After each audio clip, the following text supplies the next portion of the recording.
చెప్పబోయే అంశం పేరు ఏమిటంటే ప్రతి క్రైస్తవుడు ప్రతి క్రైస్తవురాలు తనను తాను పరీక్షించుకోవాలా.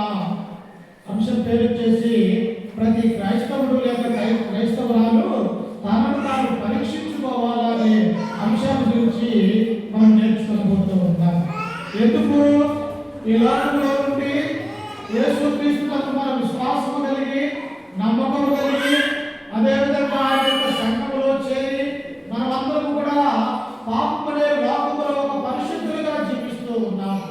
ఎవరైతే యేసుక్రీస్తునందు ఉంటారో, ఎవరైతే దేవుణ్ణి మన యొక్క దేవుని యొక్క కుమారుడుగా పరిశుద్ధుడుగా మన యొక్క హృదయాలలో ప్రతిష్ఠించుకుంటామో అట్టి వారందరూ కూడా దేవుని యొక్క కుమార్తెలు అని ఈ గ్రంథం మనకు సెలవిస్తూ ఉన్నది.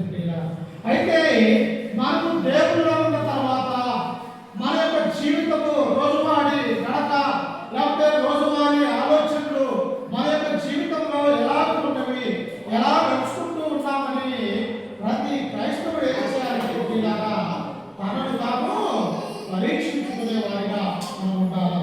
అందుకనే చూడండి, పరిశుద్ధ గ్రంథంలో నుంచి గలతీయులకు రాసినటువంటి పత్రిక 6వ అధ్యాయము 3-4 వచనాలు చదువుకుంటూ దేవుని యొక్క వాక్యాన్ని మనం నేర్చుకుందాం. ఒకసారి చూడండి, గలతీయులకు రాసినటువంటి పత్రిక గలతీయులకు రాసినటువంటి పత్రిక 6వ అధ్యాయము 3-4 వచనాన్ని చదువుకున్నాం. ఎవడైనను గట్టివాడైండి తాను ఎన్నికైన వాడనని ఎంచుకొని అనగా తన్ను తానే మోసపరుచుకొనును. ప్రతివాడును తాను చేయు పనిని పరీక్షించి చూచుకొనవలెను. ఏం చేయాలన్నా, ఎవడైనను యేసుక్రీస్తులో ఉన్నటువంటి ప్రతి క్రైస్తవురాలు కూడా నేను ఎలా జీవించగలుగుతూ ఉన్నాను ఈ యొక్క లోకంలో, పరిశుద్ధమైనటువంటి గ్రంథంలో ఉన్నటువంటి ఆయన ఆజ్ఞ ప్రకారం నేను జీవిస్తూ ఉన్నానా, లేక లోకంలో ఉన్నదాన్ని తీసుకొని ఈ రెండు కలిపి జీవిస్తూ ఉన్నానా అని చెప్పేసి ప్రతి క్రైస్తవురాలు ఏం చేయాలంటే మనం పరీక్షించుకునే వారిగా ఉండాలి. కొన్ని సమయాల్లో ఏమైపోతాము, దేవుడిలో ఉన్నామని ఆలోచన కలిగి ఉంటాం. క్రైస్తవ జీవితాన్ని మనం జీవించగలుగుతున్నాం అన్నటువంటి ఆ ఆలోచన కలిగి ఉన్నప్పటికీ కూడా ఒక్కోసారి మనం ఏం చేస్తామంటే పూర్తిగా లోకంలోకి వెళ్ళిపోయేవారిగా మన యొక్క బ్రతుకుని మనం చూడగలం. అందుకని ఇక్కడ పౌరుడు ఉన్నాడు, ఎవడైనను ఏం చేయాలంట, ఒట్టివాడైండి తాను ఎన్నికైన వాడని ఎంచుకొని ఎడలా. ఎవడైనా ఆనాడున్నటువంటి అపోస్తలుల గురించి అనేక మంది కూడా ఆనాడున్నటువంటి సువార్తికులు ఆ యొక్క సంఘంలో పరిచయం చేస్తున్నటువంటి వారు ఏమనుకుంటూ ఉన్నారంటే, అపోస్తలులు ఎలాగైతే ఎన్నుకోబడి ఉన్నారో మేము అలాగే ఎన్నుకొని ఉన్నాము, మేము కూడా దేవుని యొక్క సువార్తనే కదా తెలియజేసేది అని చెప్పేసి ఈ గలతీ ప్రాంతంలో ఉన్నటువంటి అనేక మంది అబద్ధ బోధకులు కూడా ఏమనుకుంటూ ఉన్నారంటే మేము క్రీస్తు ద్వారా ఎన్నుకోబడ్డాము అన్నటువంటి ఆలోచన ఆనాడున్నటువంటి స్వార్థికులు చేస్తూ ఉన్నారు.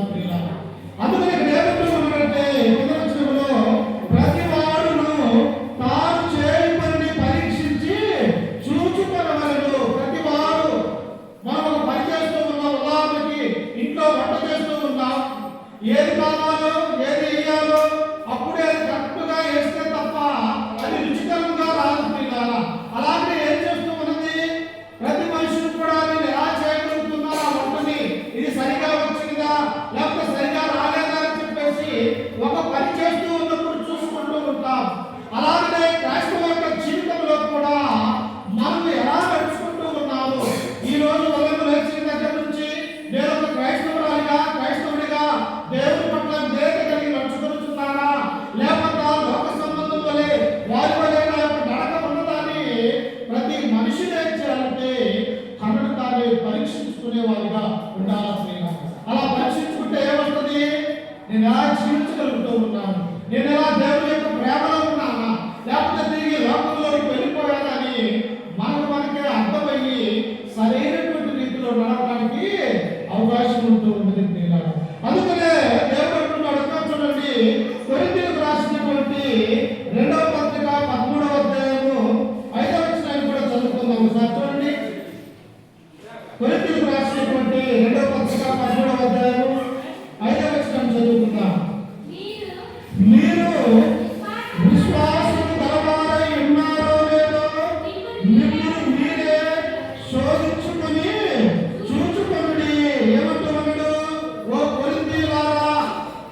ప్రాణాన్ని పెట్టి ఈ లోకంలో ఒక మానవుడిగా జీవించాడు.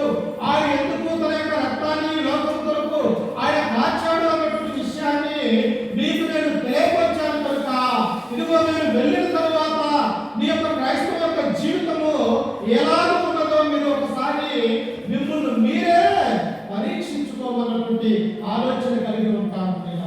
కొన్నిసార్లు ఏమైపోతాం, మనం ఎంత విశ్వాసం కలిగి ఉన్నా, ఎంత దేవుడిలో ఉన్నా, మనం ఎంత దేవుడి యొక్క వాక్యాలు వింటూ ఉన్నా, కొన్నిసార్లు సోదరులకు ఏం చేస్తుంటే పడిపోయే వారిగా మనం ఉంటూ ఉన్నాం. ఉదాహరణకు దేవా పరిస్థితి ఏమైనది? దేవా తిమోతి రాసినటువంటి 2వ పత్రిక 4వ అధ్యాయం 7-8 వచనాల్లో మనం చదువుకుంటే దేవా అపోస్తలుడైన పౌలు వెంబడించినటువంటి వాడే, ఆయనతో పాటు తిరిగినటువంటి అనేక ప్రాంతాలు అనేక దేశాలు స్వార్థ సేవలో పాల్గొన్నటువంటి వాడే. కానీ తర్వాత చివరికి వచ్చేసరికి ఏమైపోయాడు? దేవా యోగమును స్నేహించి నన్ను విడిచి దశలోనికి వెళ్ళిపోయాడు. అంటే దేవ ఇన్ని సంవత్సరాలు దేవుడిలో ఉన్నప్పటికీ కూడా, అపోస్తలులతో సహవాసం కలిగి ఉన్నప్పటికీ కూడా, దేవుడి యొక్క సేవలో అనేక శ్రమలు అనుభవించిన తర్వాత కూడా తన యొక్క జీవితాన్ని చూసుకుంటూ ఉన్నప్పుడు చివరిగా వచ్చేసరికి దేవ పరిస్థితి ఏమైపోయిందో తెలుసా? పూర్తిగా దేవుడిని వదిలివేసి లోకంతో స్నేహం చేశాడు. అందుకని ఏం చేయాలా? క్రైస్తవులుగా ఉన్నటువంటి మనము నేను ఎలా ఉన్నాను, నేను ఎలా నడుచుకొనిచున్నాను, దేవుడి యొక్క వాక్యము ద్వారా నేను అభివృద్ధి పొందుతూ ఉన్నానా, లేక లోక సంబంధమైనటువంటి మూల పాఠాలు నా యొక్క హృదయంలో మరలా చొచ్చుకుపోతూ ఉన్నాయా, మనము విడిచిపెట్టిన దాన్ని మరలా పట్టుకుంటున్నామా అని చెప్పేసి ప్రతిసారి ఏం చేయాలంటే మనల్ని మనము పరీక్షించుకునే వారిగా మనం ఉండాలనుకున్నాం.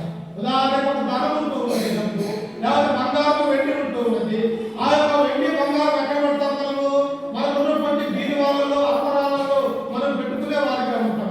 ఒక్కోసారి ఏం చూస్తూ ఉంటాము, అది ఉన్నదా లేకపోతే లేదా అని ప్రతిసారి వెళ్ళి మరి 2 రోజులకైనా 3 రోజులకైనా ఒక వారానికైనా వెళ్ళి నేను పెట్టిన చోట ఉన్నదా లేదా అని చెప్పేసి మనం ఏం చేస్తాము? దాన్ని పరీక్షించే వారిగా ఉంటూ ఉన్నాం. అలాంటి భౌతిక సంబంధమైనటువంటి వాటి విషయంలో మనం ఇలాంటి ఆలోచన కలిగి ఉంటే మరి క్రైస్తవ జీవితం మన యొక్క ఆత్మ ఆ పరలోక రాజ్యము చేరాలి అంటే ప్రభువు చెప్పినటువంటి ఆ వాక్యము నా హృదయంలో ఉన్నదా, ఆ వాక్యము లేకుండా లేకపోతే బయటకు వెళ్ళిపోయిందా అని చెప్పేసి మనం ఏం చేయాలో తెలుసా? ప్రతిరోజు కూడా పరీక్షించుకోవాలా అన్నటువంటి విషయాన్ని మనం ఇక్కడ చూస్తూ ఉంటాం. అందుకని ఇంకా ఏమంటే పౌలు గారు, మీరు విశ్వాసము గలవారై ఉన్నారో లేదో మిమ్మల్ని మీరే శోధించుకొని చూచుకొనుడి, మిమ్మల్ని మీరే పరీక్షించుకొనుడి. మీరు భ్రష్టులు కాని యెడల యేసు క్రీస్తు మీలో ఉన్నాడని మిమ్మల్ని గూర్చి మీరే ఎరగరా. కొరింథీయులారా, మీ ఆలోచన ఎలా ఉన్నాయి? నేను ఉన్నప్పుడు బాగానే ఉన్నాయి, నేను వెళ్ళిపోయిన తర్వాత మీరు క్రీస్తులో ఉన్నారా? యేసు క్రీస్తులో మీరు అభివృద్ధి చెందుతూ ఉన్నారా? ఆయనను అడ్డుకొట్టి ఆ ముద్దుకు మీరు చిగురిస్తూ ఉన్నారా లేదా? మీ విశ్వాసం సరైనగా కాదా అని మిమ్మల్ని మీరే శోధించుకుని అని ఈ యొక్క పౌలు కొరింథీలో ఉన్నటువంటి సంఘానికి తెలియజేస్తూ ఉన్నారు. ఎందుకో తెలుసా? కొరింథీలో ఉన్నటువంటి వారు మహా జ్ఞానవంతులు, అంతేకాదు లోకరీతిగా మంచి జ్ఞానం కలిగినటువంటి వారు, తత్వజ్ఞానం కలిగినటువంటి వారు. అంత మాత్రమే కాదు, వారు అన్యులుగా ఉంటూ ఉన్నారు. ఎప్పుడు ఎక్కడ మరలా విగ్రహారాధనలో పడిపోయి యేసుక్రీస్తుని ఎదురకుండా తమ యొక్క జీవితాలను పోగొట్టుకుంటారేమోనని ఈ పత్రిక ద్వారా ఏం చేస్తూ ఉన్నాడంటే మీ విశ్వాసాన్ని మీరు సరైనటువంటి రీతిగా ఉన్నారా లేదా అని చెప్పేసి మిమ్మల్ని మీరే ఏం చేయమంటూ ఉన్నాడు? శోధించుకొని అంటున్నాడు. చూశారా ప్రియులారా? మన యొక్క జీవితంలో కొన్నిసార్లు ఏం చేస్తామంటే భౌతిక సంబంధ ఆలోచనలు కలిగి లేకపోతే సాతాను మన యొక్క కుటుంబంలో పెట్టే శోధనల ద్వారా మనం ఏం చేస్తామంటే పడిపోవడానికి అవకాశం ఉంటూ ఉన్నది. మనం పడిపోకుండా ఉండాలి అంటే ప్రార్థనా జీవితాన్ని కలిగి ఉండాలి. యేసు క్రీస్తును మన యొక్క హృదయంలో ప్రతిష్ఠించుకోవాలని ఈ గ్రంథాన్ని మనం చూస్తూ ఉన్నాం. అందుకనే కొరింథీలో ఉన్నటువంటి సంఘానికి పౌలు గారు ఇదే విషయాన్ని తెలియజేస్తున్నట్టుగా మనం చూస్తూ ఉన్నాం. అందుకని మనం ఏం చేయాలా? ఇస్కరియోతు యోధుల గురించి మనం ఆలోచిస్తూ ఉన్నప్పుడు యేసు క్రీస్తుతో 33 సంవత్సరాలు తనతో పాటు తిరిగి ఉన్నాడు. యేసు క్రీస్తు చేసినటువంటి ప్రతి అద్భుతంలో ప్రతి ఆశ్చర్య కార్యంలో ఆయన వెంబడే ఈ యొక్క ఇస్కరియోతు యోధం ఉన్నట్టుగా మనం చూస్తూ ఉన్నాం. అంత మాత్రమే కాదు, వారికి కావాల్సినటువంటి ఏదైనా ధనం ఉంటే ఆ ధనాన్ని తీసుకొని ఎవరికి ఇచ్చాడు?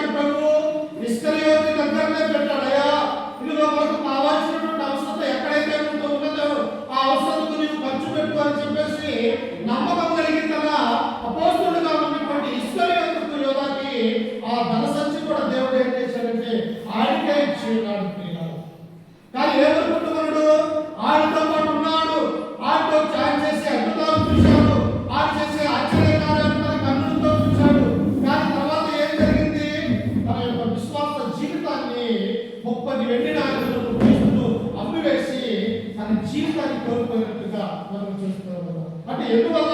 క్రీస్తుతో ఉన్నాడు. క్రీస్తు ఎక్కడ పడుకుంటే అక్కడే ఉన్నాడు. ఏ రాత్రి సమయంలో ఎక్కడ ప్రయాణించాలంటే ఆయనతోటే ప్రయాణించినటువంటి ఈ ఇస్కరియోతు జీవితము క్రీస్తుతో ఉన్నప్పటికీ కూడా తన యొక్క జీవితం ఏమైపోయిందమ్మా? తిరిగి లోకంలోకి వెళ్ళిపోయి 30 వెండి నాణ్యతలకు ప్రభు అయినటువంటి యేసుక్రీస్తు వారిని ఆ యొక్క గోబీలకు అమ్మివేసినటువంటి వాడిగా మనం చూస్తూ ఉన్నాం. అందుకని ఏం చేయబడుతున్నామంటే ప్రతి క్రైస్తవురాలు ఏం చేయాలంటే మనల్ని మనము పరీక్షించుకోవాలని దేవుడు సెలవిస్తూ ఉన్నాం. అంతేకాదు ప్రియులారా, ఈనాడు అనేక మంది కూడా ఏం చేస్తూ ఉన్నారంట? వారి స్థానుసారమైనటువంటి జీవితాన్ని జీవిస్తూ ఉన్నారు. దేవుళ్ళకి వస్తూ ఉన్నాం, దేవుళ్ళలో ఉంటూ ఉన్నాం. కొన్ని సమయాలలో దేవుని యొక్క మందిరానికి రాలేక మనము లోకంలోకి వెళ్ళిపోయినప్పుడు వారి యొక్క జీవితం ఏమైపోతుందంటే తిరిగి దేవుని యొద్దకు రావడానికి అనేకమైనటువంటి సంవత్సరాలు పడుతూ ఉన్నది. ప్రాథమికంగా చూస్తూ ఉన్నప్పుడు మనకు మొదటగా ఉన్నప్పుడు పురుషులు, స్త్రీలు, యవనస్తులు అనేక మంది మన యొక్క సంఘాల మందిరాలలోకి వచ్చేవారు. కానీ రాను రాను ఏమైపోతూ ఉన్నది? స్త్రీలు దేవుని ఎందుకు వస్తూ ఉన్నారు, పురుషులు ఒక్కరు కూడా రాలేనటువంటి ఆ స్థితిలోకి ప్రయోగం చేశారంటే దిగజారిపోయినటువంటి వారిగా మనం చూస్తూ ఉన్నాం. అందుకని దేవుడు ఒకసారి చూడండి, కీర్తనకారుడు 10వ కీర్తన 4వ వచనంలో మనం చదువుకుంటే దావీదు మహారాజు మనకు తెలియజేస్తూ ఉన్నాడు. ఒకసారి 10వ కీర్తన 4వ వచనాన్ని మనం చదువుకుందాం. దుష్టులు కవరెత్తి యెహోవా విచారణ చేయకుందురు. ఎవరిస్తుందంట? నేను పాపం చేస్తూ ఉన్నానే, నా పాపాన్ని ఎవరు చూడగలలేని లోకంలో ఉన్నవారు ఆలోచన చేస్తారు. నిజంగా క్రైస్తవులైనటువంటి మనకు కూడా కొన్ని సమయాలలో ఏమైపోతాము? మనం చేసేది దేవుడు మనల్ని చూస్తూ ఉన్నాడా, మనం ఏది చేస్తే అదే కదా అని చెప్పేసి మానవుని యొక్క ఆలోచనగా ఉంటూ ఉన్నాయి. అందుకు దేవుడు ఏమంటూ ఉన్నాడో తెలుసా? దుష్టులు పొగడెత్తి యెహోవా నన్ను విచారణ చేయకుందురు. ఎక్కడో పరలోకంలో ఉన్నటువంటి దేవుడు భూమి మీద ఉన్నటువంటి నేను చేసే క్రియలు, నేను చేసే పాపాలు, లేకపోతే నేను చేసే పుణ్యాలు ఆయన చూస్తాడా? నాలాంటి వారు కోట్ల మంది ఈ ప్రపంచంలో సృష్టిలో ఉన్నారు కదా అని ఆ యొక్క మనుషులు ఏం చేస్తారంటే ఎక్కువగా పాపాలు చేయడానికి అవకాశం ఉంటుంది. అందుకని ఇక్కడ దేవుడు అంటున్నారు, వాళ్ళని ఏమంటున్నారు?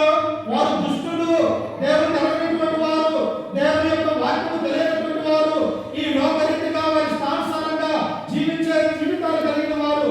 వారి యొక్క ఆలోచన ఎలా ఉన్నదంట? వారు దేవుడు మమ్మల్ని విచారంలోనికి తీసుకుని రాడు, ఇదిగో ఈ లోకం ఉన్నంత వరకు, లేకపోతే నా ప్రాణం ఉన్నంత వరకే కదా అని చెప్పేసి వారు దేవుని యొక్క రాక దుష్టులుగా తయారైపోయినట్టుగా మనం చూస్తూ ఉన్నాం. ఇశ్రాయేలు కూడా ఏమైపోయాడు?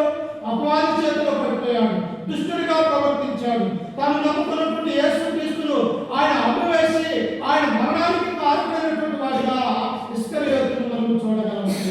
అందుకనే దేవుని యొక్క వాక్యము మనకి ఏమని సెలవిస్తూ ఉన్నదంటే ఆయన వారెల్లప్పుడూ భయం మానుకొని ప్రవర్తింతుడు. దుష్టుడు ఏం చేస్తాడు?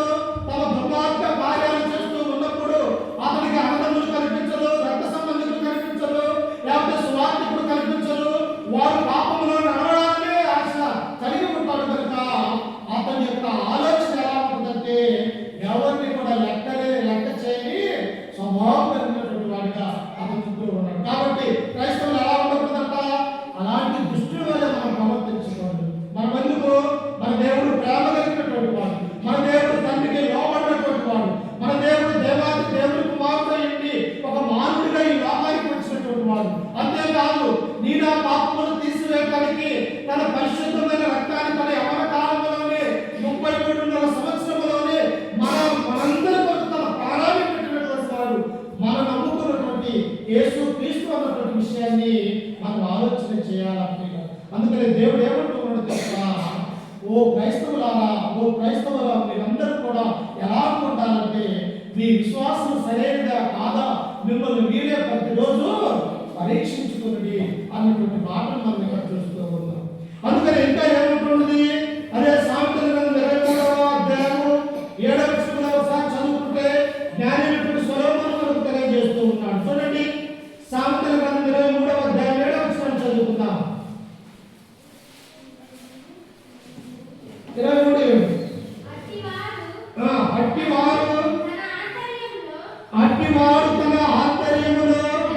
లెక్కలు చూసుకునేవాడు తినుము త్రాగుము అని అతడు నీతో చెప్పులే గాని అది హృదయంలో నుండి వచ్చు మాట కాదు. దుష్టుని యొక్క హృదయము నేను తింటూ ఉన్నాను, నువ్వు తినబడుతున్నావు, నేను త్రాగుతూ ఉన్నాను ముందు నీవు కూడా త్రాగుతున్నాడు. కానీ ఇతను పోయే దారి సరైనటువంటి దారి కాదు. కానీ ఇతను ఏం చేస్తున్నాడు? మరొక సహోదరుని చెడగొట్టే పని చేస్తూ ఉన్నాడు. అందుకనే కొరింథీయులకు రాసినటువంటి పత్రిక 3:16 అంటాడు, ఎవడైనా దేవుని ఆలయములు పాడు చేసిన యెడల నేను వాటిని పాడు చేస్తును అంటూ ఉన్నాడు. అంటే మానవుని యొక్క హృదయం అనేది దేవుని యొక్క ఆలయము. ఆలయంలో ఏముండాలా? దేవునికి ఉపయోగపడే వస్తువులు ఉండాలి, దేవుని ఆరాధించవలసినటువంటి మనుషులు ఉంటారు. అట్టి హృదయాన్ని తిరుగు త్రాగు అని చెప్పేసి దుష్టుడు ఇతరులు కూడా చెడగొట్టే వాడైతే వారిరువురు ఏమైపోతారో తెలుసా? పూర్తిగా నరకములోకి వారు వెళ్ళేవారు. అందుకని ఇక్కడ జ్ఞానైనటువంటి సొలొమోను అంటున్నాడు, అట్టి వాడు తన ఆంతర్యములో లెక్కలు చూసుకునేవాడు తిరుగు త్రాగుము అని అతడు నీతో చెప్పునే కానీ అది హృదయములో నుండి వచ్చే మాట కాదు. దుష్టుడి యొక్క మాట తన హృదయానుసారంగా మాట్లాడేది. ఎందుకు? తనలో మంచి లేదు, మంచి స్వభావం లేదు, యేసుక్రీస్తుకు ఉండవలసినటువంటి లక్షణాలు లేవు. అతడు లోకస్తులుగా ఉంటూ ఉన్నాడు కనుక లోకంలో ఉన్న వారినే ఆలోచిస్తూ తన యొక్క జీవితాన్ని పాడు చేసుకుంటూ ఇతరుల యొక్క జీవితాన్ని కూడా పాడు చేసేవారుగా ఉంటూ ఉన్నాడు. అందుకనే దేవుని యొక్క గ్రంథంలో అనేకమైనటువంటి మంచి మాటలు మనం నేర్చుకోవాలని, మనం అలా నీతిగా ఉండాలని, మనం ఆలోచించాలని, దేవుని యొక్క వాక్య ప్రకారం నడుచుకోవాలని, ఎవరెలా నడుచుకోవాలో తన యొక్క గ్రంథములో ఆ మంచి మాటలు మన కొరకు రాయించినటువంటి వాడిగా దేవుని మనం చూస్తూ ఉన్నాం. అందుకనే దుష్టులతో మనం ఏం చేయకూడదంట? సావాసం చేయకూడదు. దుష్టులతో సావాసం చేస్తే మనకు అలాంటి ఆలోచనలే వస్తాయి. అందుకనే కీర్తనకారుడు 1 కీర్తన 1వ అధ్యాయంలో ఏమున్నది? దుష్టుల ఆలోచన చెప్పుల నడవక, పాపుల మార్గమందు నిలవక, అపహాస్యులు కూర్చుండ చోట కూర్చుండక, యెహోవా ధర్మశాస్త్రములు ఆనందించుచు దివారాత్రములు దానిని ధ్యానించువాడు ధన్యుడు అన్నాడు. ఎవరు ధన్యుడంట? ఈ లోకంలో నీతి నిజాయితీగా యథార్థముగా యేసుక్రీస్తు చెప్పిన మాటల ప్రకారము ఈ లోకంలో క్రైస్తవులుగా ప్రేమ కలిగి దేవునికి విధేయత కలిగి ఎవరైతే దేవుని యొక్క వాక్యాన్ని ప్రతి దినము కూడా చదువుకుంటూ ఆంతర్యంలో దేవుని యొక్క ప్రేమను ఎవరైతే పొందుకుంటూ ఉంటారో వారు ధన్యులు అని ఈ గ్రంథంలో రాయబడినట్టుగా మనం చూస్తూ ఉన్నాం. అందుకని ఏమంటూ ఉన్నాడు?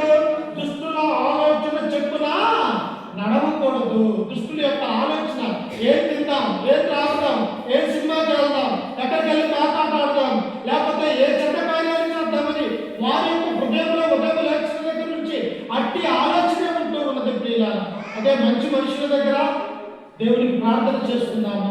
ఈ గంట దేవుడు మనల్ని బ్రతికించారంటే ఇంట్లోకి వెళ్ళి ఆయన గురించి మనం చర్చించుకుందామా? ఏంటి మన కొరకు ఈ లోకంలోకి వచ్చిన ప్రభువు, ఆయన యొక్క కళ్యాణటువంటి మరియా, ఆయన యొక్క సహోదరులు, ఆయన చూసినటువంటి ఆ శ్రమ, ఆయన కాల్చినటువంటి ఆ రక్తము, అవన్నీ కూడా ఒక మంచి మనిషికి ఏమవుతాయంటే దేవుని గురించినటువంటి ఆలోచనలు వారికి వస్తాయి. అందుకని దేవుడు ఏమంటున్నాడంటే దుష్టులతో మనం సహవాసము చేయకూడదు. అందుకని ఇంకా ఏమంటున్నాడు? సామెతల గ్రంథము 13వ అధ్యాయము 20-21 వచనాలు మనం చదువుకుంటే ఇదే జ్ఞానైనటువంటి సొలొమోను మనకు తెలియజేస్తూ ఉన్నాడు. చూడండి, సామెతల గ్రంథము 13వ అధ్యాయం 21. జ్ఞానుల సహవాసము చేయవాడు జ్ఞానము గలవాడవును. ఎవరైతే జ్ఞానవంతులుగా ఉంటూ ఉన్నారో అట్టి జ్ఞానవంతులతోటి మన యొక్క పిల్లలు లేకపోతే మనము సహవాసం కలిగి ఉంటే అతడు చూపే జ్ఞానంలో మనకు కూడా నేర్చుకోవడానికి అవకాశం ఉంటూ ఉన్నది. ప్రియులారా, అమ్మ మనకు పుట్టినటువంటి పిల్లల్ని ఎవరెంటి పంపిస్తాము? మంచివాడు పుట్టినడుమయ్యా, మంచి మార్పులో ఉంటాయా, ఇదిగో పెద్దల యొక్క మాటలు వినయ్యా, నువ్వు లోబడే మన యొక్క పిల్లలకి మనం చెప్పేవారిగా ఉంటూ ఉంటాం. అలాగే స్కూల్కి వెళ్ళినప్పుడు ఆ యొక్క టీచర్స్ తమ పిల్లలకి ఏం చెప్తారు? లోక సంబంధమైనటువంటి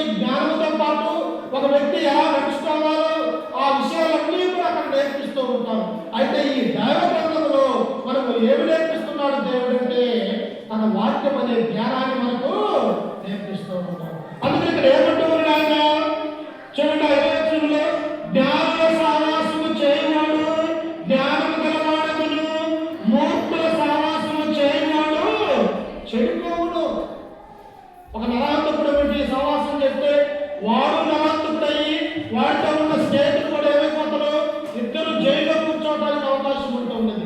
అదే ఒక స్వార్థపడి పెట్టి వెళ్ళు, లేకపోతే ఒక క్రైస్తవురాలైనటువంటి మంచి స్త్రీ ఏమిటి సహవాసం చేస్తే ఆమెకు ఉన్నటువంటి మంచి బుద్ధులు మనకు రావడానికి ఉంటాయి.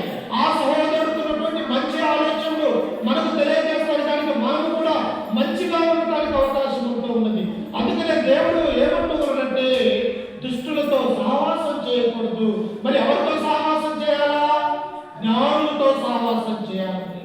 దేవుని యొక్క జ్ఞానం కలిగినటువంటి వారు, మంచి వారితో, మంచి బుద్ధులు నేర్పించే వారితో మన యొక్క సహవాసం ఉండాలని ఈ గ్రంథం మనకు సెలవిస్తుంది. ఒక యవనస్తురాలు ఉన్నది. ఈనాడు యవనస్తులు ఎవరాలు చూస్తూ ఉన్నప్పుడు భయంకరమైనటువంటి స్థితిలో ఉంటూ ఉన్నాడు. కానీ బైబిల్లో ఉన్నటువంటి అపోస్తలుల కార్యములు 12వ అధ్యాయంలో ఉన్నటువంటి ఒక యవనస్తురాలు ఉన్నది ప్రియులారా. ఆ యవనస్తురాలు ఏం చేస్తుంది? ఈనాడు ఉన్నటువంటి యవనస్తులైతే ఎలా ఉంటారు? ఒకరికొకరు సహవాసం కలిగి ఎక్కడికి వెళ్దామా అని చెప్పేసి ఆలోచన చేస్తూ ఉంటారు. కానీ అపోస్తలుల కార్యక్రమము 12వ అధ్యాయంలో ఉన్నటువంటి ఒక రోడ్డైనటువంటి యవనస్తురాలు ఎవరితో సహవాసం కలిగి ఉన్నదో తెలుసా? యేసుక్రీస్తు తల్లి అయినటువంటి మరియతోటి, అపోస్తలులతోటి, ఆ బాప్తిసం పొందిన 3000 మందితో ఆమె సహవాసం కలిగి ఉన్నది. అది అనుకుంటా ఎవరితో ఉన్నదంట? యేసుక్రీస్తు తల్లి అయిన మరియతో, ఆయన సహోదరులతో, అపోస్తలులతో ఈ యవనస్తురాలు ఏం చేస్తూ ఉన్నదంటే సహవాసం చేస్తూ ఉన్నది. ప్రియుల మనము అలాంటి సహవాసం చేస్తే మన యొక్క జీవితము ఎంత బాగుగా ఉంటుందో అర్థం చేసుకోవాలి. అందుకని మనం ఏం చేయాలా? జ్ఞానులతో సహవాసం చేయాలి, దుష్టులతో సహవాసం చేయకూడదు. మన యొక్క విశ్వాసం ఎలా ఉన్నదో ప్రతి రోజు కూడా పరీక్షించుకునే వారిగా మనం ఉండాలి ప్రియులారా. ఇంకా మనం చదువుకుంటున్నట్లయితే ప్రియులారా చూడండి, అదే సామెతల గ్రంథం 28వ అధ్యాయము 18వ వచనంలో మనం చదువుకుంటే 28:18 అయ్యా అర్థమవుతా ఒక అర్థమైతే నేను చెప్పేది 28:18 యథార్థముగా ప్రవర్తించువాడు రక్షింపబడును, మూర్ఖ ప్రవర్తన గలవాడు హఠాత్తుగా పడిపోవును. ఎవరక్క? యథార్థముగా ప్రవర్తించేవారు, యథార్థముగా మాట్లాడేటువంటి వారు, సత్యవాక్యాన్ని సరిగా చెప్పువారు, నిజాయితీగా ఈ లోకంలో జీవించువారు ఏమైతారట? వారు దేవునిలో రక్షింపబడతారు అని ఈ గ్రంథం మనకు సెలవిస్తుంది. అమ్మా యేసుక్రీస్తు ఉన్నాడు, పాపమనే ఈ లోకంలో ఉన్నప్పుడు కూడా ఆయన ఎలా జీవించాడు? పరిశుద్ధుడిగా ఉన్నాడు. ఈ యొక్క లోక సంబంధమైనటువంటి కన్యకైనటువంటి మరియ గర్భాన ఈ లోకంలో ఉద్భవించినప్పటికీ కూడా, తన అన్నను అట్టలాంటి వారిగా చూసినప్పటికీ కూడా, తన అన్నను తోసివేసినప్పటికీ కూడా ఈ యొక్క యేసుక్రీస్తు ఎలా ఉన్నాడంట? తండ్రితో సహవాసం కలిగి ఉన్నాడు. ఆయన పరిశుద్ధులైనటువంటి అపోస్తలులు పిలుచుకున్న వారితో ఆయన యొక్క స్నేహాన్ని కొనసాగించాడు. కానీ మూర్ఖుల మధ్య ఉన్నప్పటికీ కూడా తన యొక్క జీవితాన్ని ఎలా చేసుకున్నాడో తెలుసా? దేవునికి ఇష్టమైనటువంటి కుమారుడుగా ఈ లోకంలో జీవించినాడు. అందుకని ఇక్కడ ఏమంటున్నాడు? ఆ యొక్క సామెతల గ్రంథంలో చూస్తే ఆయన ఏమంటున్నాడు? 18వ వచనంలో యథార్థముగా ప్రవర్తించేవాడు రక్షింపబడును, మూర్ఖ ప్రవర్తన గాను హఠాత్తుగా పడిపోను. మనం మూర్ఖంగా మాట్లాడితే, మూర్ఖ జనమైనటువంటి వక్రజనంగా మాట్లాడితే మన యొక్క జీవితము ఈ లోకములో నశించిపోవడానికి అవకాశం ఉంటుంది. అదే యథార్థముగా ప్రవర్తిస్తే, అదే నీతి నియమంగా ఈ లోకంలో కొన్ని సంవత్సరాలు బ్రతికిన ఆ తర్వాత జీవితం దేవుడిలో దేవదూతలతో మన యొక్క భాగ్యము జీవితం ఉంటుందని ఈ గ్రంథం మనకు సెలవిస్తూ ఉన్నది ప్రియులారా. అందుకని మనం ఏం చేయాలంటే జ్ఞానవంతులతో సహవాసం కలిగి ఉండాలి, విశ్వాసం కలిగి ఉండాలి. యేసుక్రీస్తు ఎలాగైతే తన తండ్రితో సహవాసం కలిగి ప్రతి దినము కూడా ఈ లోకంలో పరిశుద్ధుడిగా ఉంటూ ఉన్నాడు, ఆయన నమ్ముకున్నటువంటి మనము కూడా అలాంటి జీవితాన్ని జీవించాలని దేవుడు కోరుకుంటూ ఉన్నాడు. అందుకని ఏంటో చూడండి, కొరింథీయులకు రాసినటువంటి మొదటి పత్రిక 5వ అధ్యాయం 6వ వచనంలో చదువుకుంటే అపోస్తలుడైనటువంటి పౌలు కొరింథీ సంఘానికి తెలియజేస్తూ ఉన్నాడు. ఏమని తెలియజేస్తూ ఉన్నాడట? ఒకసారి చూడండి, కొరింథీయులకు రాసినటువంటి మొదటి పత్రిక 5వ అధ్యాయము 6వ వచనం.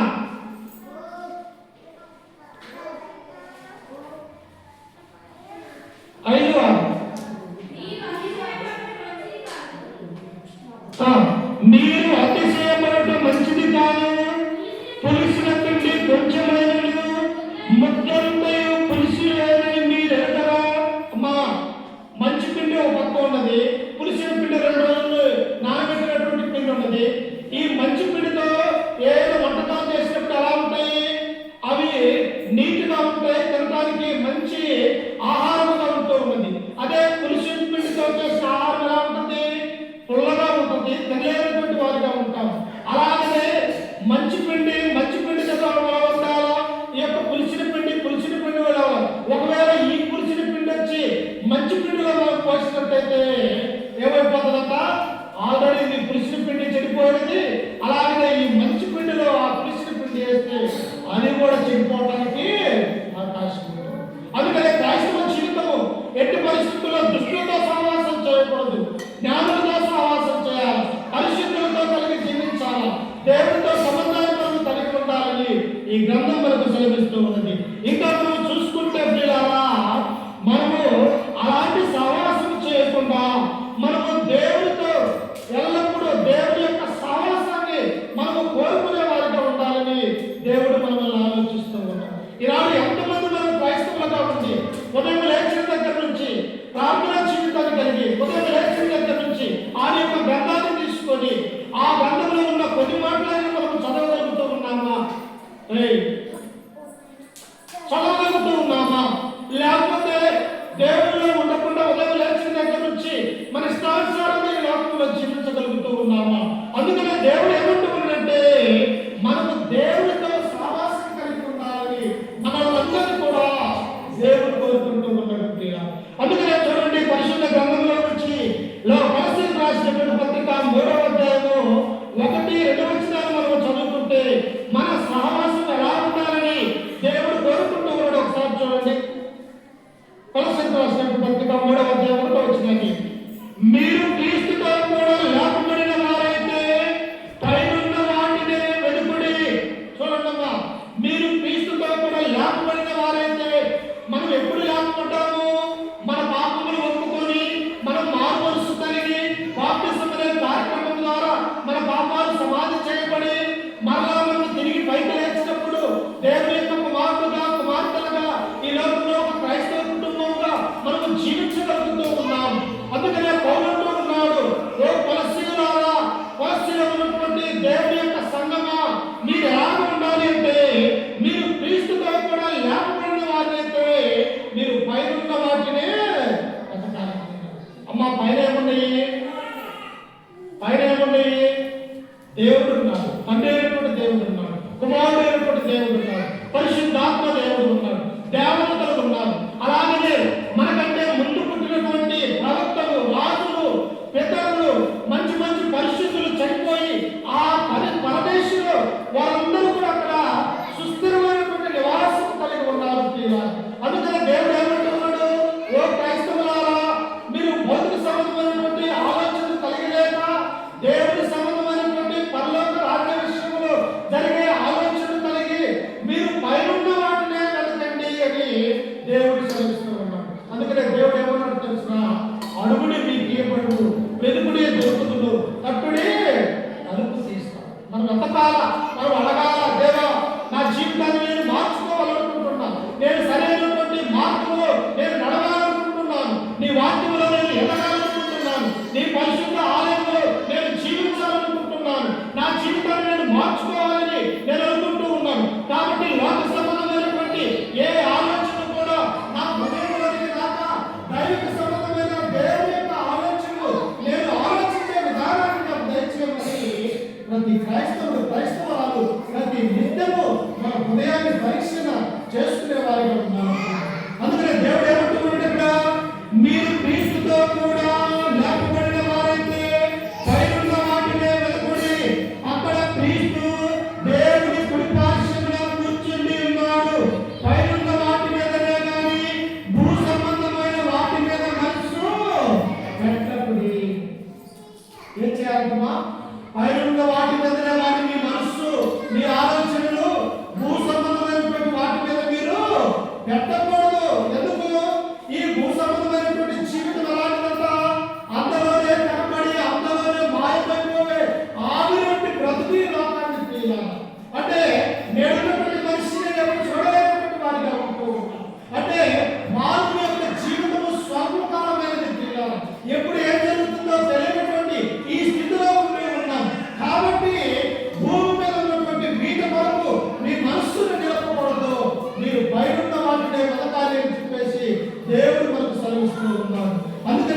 ఈ పైన ఎవరున్నారంటే ప్రభు అయినటువంటి యేసు క్రీస్తు వారు, ఆయన తండ్రి అయిన దేవుడి ఆయన కుడి పార్శ్వమున రొమ్మున ఆనుకొని యేసు క్రీస్తు అక్కడ ఉన్నాడు అని ఈ గ్రంథం మనకు సెలవిస్తూ ఉన్నది. అందుకని మనం ఎవరిని ఎత్తాలమ్మా? యేసు క్రీస్తుని ఎత్తాలి, ఆయన యొక్క వాక్యాన్ని ఎత్తాలి, ఆయన ఆలోచనలు మనకు వెతికే వారిగా ఉండాలి. ఎందుకు? ఆయన వెతికినట్టయితే, ఆయన మనము ప్రేమించినట్టయితే, ఆయన మనం మహిమపరిచినట్టయితే, ఆయన మనం హృదయానుసారంగా గడపరిచినట్టయితే నీ కుటుంబంలో ఏది కూడా తక్కువ కాదు ప్రియులారా. ఎందుకు? నువ్వు క్రీస్తుతో ఆనుకొని బతుకుతూ ఉన్నావు, ఆయన యొక్క సంఘంలోనే ఉన్నావు, ఆయన యొక్క బిడ్డలకు ఏం కావాలో ఆయనకు తెలియదా? అందుకని మత్తయి సువార్తలో అంటాడు, ఏమి తిన్నుమో ఏమి త్రాగుదుమో మీ శరీరమును గూర్చి ఎరుగను, మీ యొక్క ఆలోచనను గూర్చి ఎరుగను, వెతకవద్దు. ఎందుకంటే నీకేమి కావాలో ఎప్పుడు ఇవ్వాలో మీ పరలోకమందున్నటువంటి తండ్రికి తెలుసు. తెలియదా అమ్మా? మనకి ఏం కావాలి? నా బిడ్డలకు ఏం అవసరం ఈరోజు, నా బిడ్డలు ఏం ఆలోచిస్తూ ఉన్నారు, నా బిడ్డలు ఏ శ్రమలో ఉన్నారు, వారిని ఎలా తప్పించాలా, వారిని ఎలా జయించాలా, వారిని ఎలా ఆశీర్వదించాలనేది తండ్రి మనకు ఆలోచించేవాడిగా ఉంటూ ఉన్నాడు ప్రియులారా. అందుకనే యెషయా గ్రంథంలో దేవుడు అంటాడు, నీ తల్లి నిన్ను మరుచునేమో కానీ ఆయన తండ్రి దేవుడు మనల్ని తల్లి మర్చిపోవచ్చు. ఒక వయసు వచ్చిన తర్వాత నాకంటే పెద్దవారు అయిపోయారని తల్లి తన యొక్క కుమార్తెని మర్చిపోవడానికి అవకాశం ఉంటుంది. ఎందుకు? తల్లికి వృద్ధాప్యం వస్తూ ఉన్నది, ఆ వృద్ధాప్యంలో తమ యొక్క జ్ఞానాన్ని కూడా మర్చిపోవచ్చు. కానీ దేవుడు ఎలాంటి వాడు?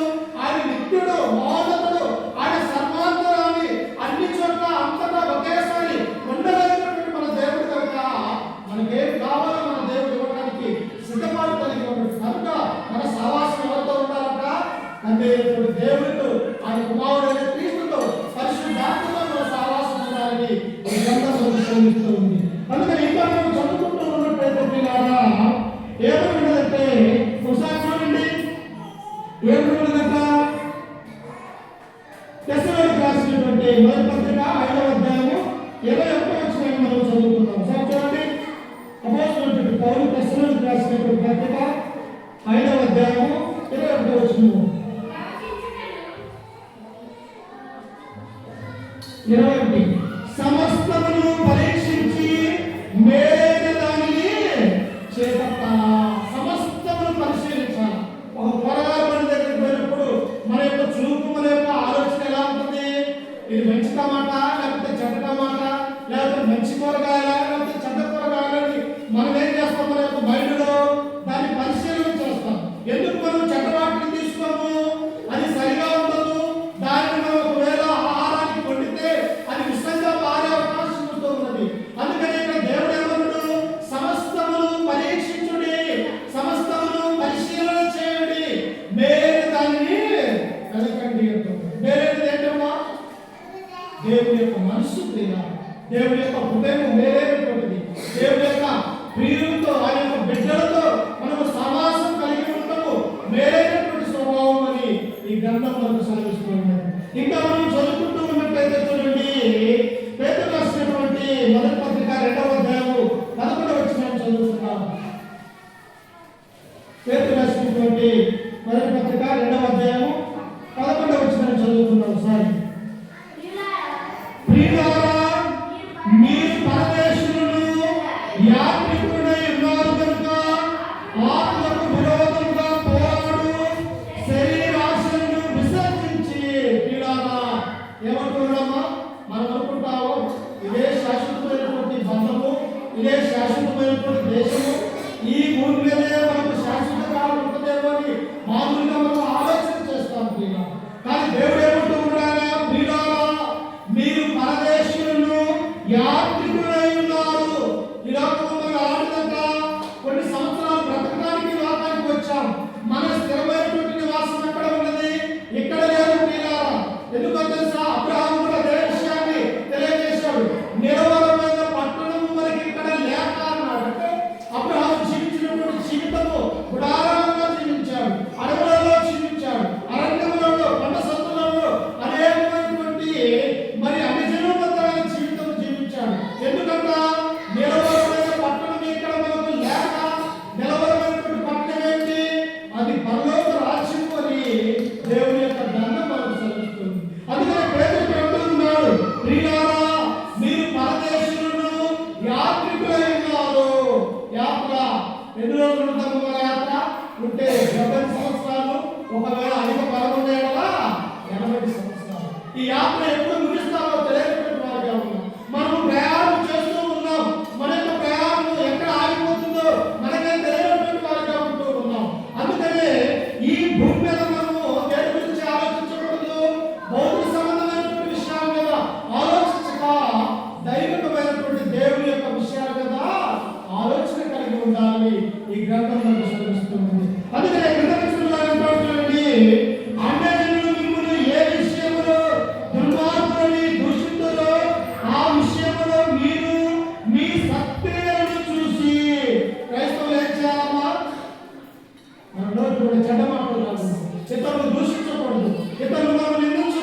మీకున్న నా నామము అన్ని జనులలో అవమానం పొందుతూ ఉన్నారు.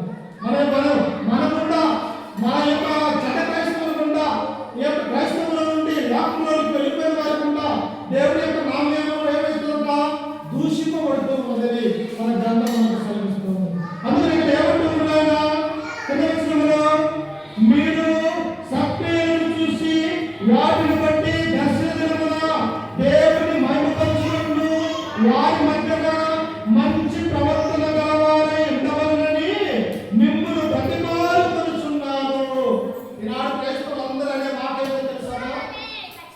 ఎవరు మంచి వారు ఉన్నారు అదే కదా మరి నువ్వు మంచివాడు కాదు అంటారు. మంచి మాట చెప్తే నీ చెడ్డకార్యాలు నాకు తెలియదా అని అంటారు. అలా అనొచ్చునా? ఇక్కడ ఏమన్నాడో తెలుసా? మీ సత్ప్రవర్తన చూసి మీరు మంచి కార్యాలు చేయాలనుకుంటున్నారు. ఒకవేళ మనం ఎక్కడ జీవితం పాపమై ఉండొచ్చు, కానీ క్రీస్తులోకి వచ్చాము కదా, మనము క్రీస్తు రక్తంలో పడబడి ఉన్నాము కదా, మనం ఎలా ఉండాలి? మరి క్రీస్తు వల్ల ఉండాలి అని దేవుడు మనల్ని కోరుకుంటూ ఉన్నాడు. అందుకని చివరిగా వచనం చదువుకొని వాక్యాన్ని ముగించుకున్నాం. చూడండి, ఎబ్రిల్ రాసిన పత్రిక 5వ అధ్యాయము 25వ వచనం ఎలా ఉండాలంటే మనం పరిశీలన చేసుకోవాలి. నేను ఎలా ఉన్నాను, ఎవరితో సావాసం కలిగి ఉన్నాను, క్రైస్తవులతో లేకపోతే దుష్టులతో సావాసం కలిగి ఉన్నాను, లేకపోతే జ్ఞానంతో నేను సావాసం కలిగి ఉన్నాను, లేకపోతే మూర్ఖ సావాసం నేను కలిగి ఉన్నాను. అలాగే ఏ మంచి పనులు చేయాలంటా మనమందరూ దేవుడితో సావాసం కలిగి ఉండాలి. అంటే మీరు క్రీస్తుతో కూడా లేకుండా వారైతే పైన వాటినే వెళుతున్న దేవుడు సెలవిస్తూ ఉన్నాడు. అంతేకాదు ప్రియులారా, ఇప్పుడు మనం ఎలా ఉండాలంటా ఒకసారి చూడండి. ఎబ్రిల్ రాసిన పత్రిక 10వ అధ్యాయము 24వ వచనం చదువుతున్నాము. 24 కొందరు మారుతున్నట్టుగా సమాజముగా కూడుట 2025 సంవత్సరాల క్రితమే కొంతమంది ఏం చేశారంటే మందిరానికి పోకుండా మారుతున్నారు. ఈ గ్రంథం రాసే సమయానికి క్రైస్తవులైనటువంటి వారు దేవుడి నుండి దూరమైపోయి సంఘానికి రాకుండా మారుతున్నటువంటి వారిగా ఉంటూ ఉన్నారు.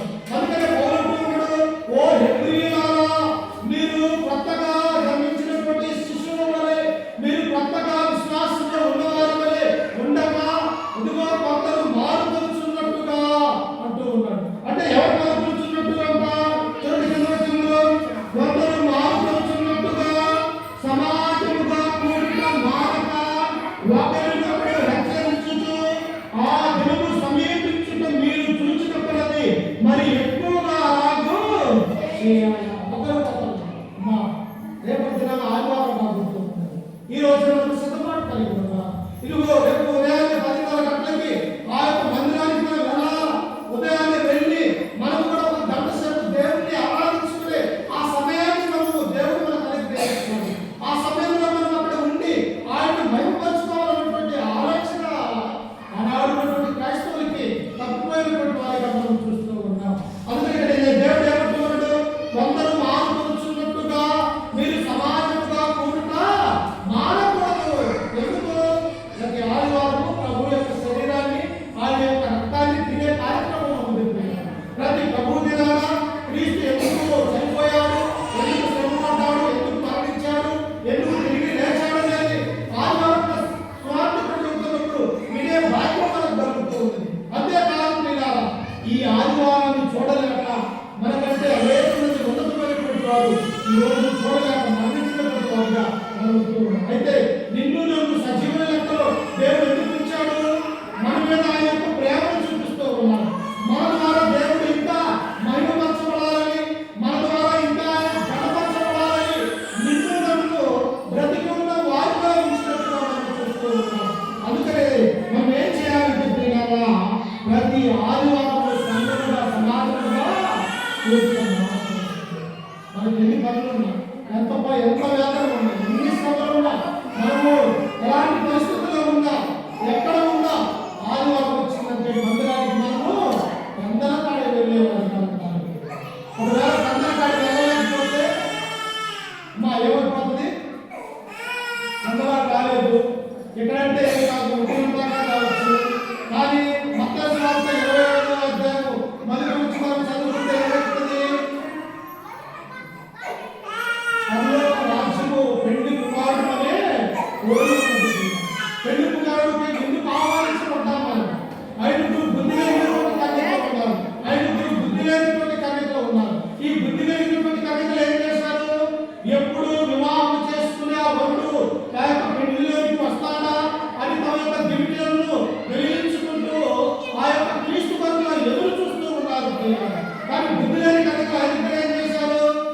ఆయన ఏ సమయానికి వస్తాడో మనకెందుకు, ఆయన వచ్చేసరికి మనం నిద్రపోయి తిరిగి లేచి ఆయనతో కూడా పాల్గొనవలసిన ఆలోచన ఈ బుద్ధి లేని కవితలో వచ్చారు. కానీ పెళ్లి కుమారుడు రానే వచ్చినది.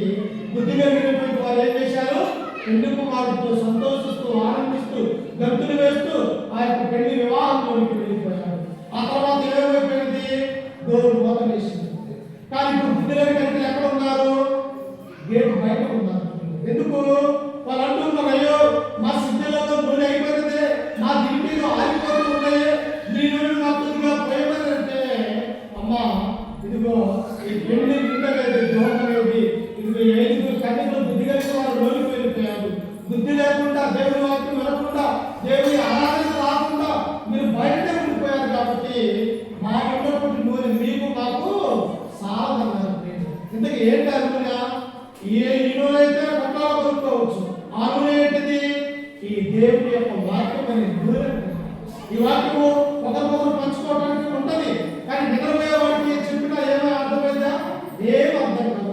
అందుకని దేవుడు ఏమంటున్నాడంటే, ప్రతి క్రైస్తవుడు తనను తాను పరీక్షించుకోవాలి. నేను ఎలా జీవిస్తాను, నా మాట ఎలా ఉంది, నా నడత ఎలా ఉంది, నా ఆలోచన ఎలా ఉంది, నేను ఇతరులు ఎలా ఉన్నాను, దేవుడితో సహవాసం కలిగి ఉన్నాను, లేకపోతే లోకంతో సహవాసం చేస్తున్నాను. అందుకని దేవుడు ఏమంటాడు? ఈ లోక స్నేహము దేవునికి వైరమని మీరు ఎదగలా అంటారు. నిజంగా లోకస్తులు ఈ లోకంతో స్నేహం చేస్తే ఏమైపోతారు? పాపంలో పడిపోతారు, అనేకమైనటువంటి విషయాల్లో పాల్గొంటారు. కాబట్టి దేవుడితో సహవాసం కలిగి ఉండాలి. మన ఆత్మను మనం పరిశీలన చేసుకోవాలి. మన క్రైస్తవ జీవితం సరిగా ఉండదా లేదని ప్రతి రోజు కూడా మనమే శోధించుకోవాలని చెప్పేసి ఈ యొక్క వాక్యం మనకు సరిపోతుంది. కాబట్టి ఈ వాక్యంలో ఇప్పటి వరకు వాక్యమైన మీ అందరికీ మన రక్షకుడు ప్రభువైన యేసుక్రీస్తు నామమున వందనాలు తెలియజేస్తూ వాక్యాన్ని ముగించుకుంటూ ఉన్నారు. ఎందుకంటే సమయాంతరంగా దేవుని యొక్క వాక్యం చెప్పాలా, మరి 1 గంట కావస్తుంది. కాబట్టి 1-10 నిమిషాలు అవుతుంది కనుక చిన్న ప్రార్థన చేస్తూ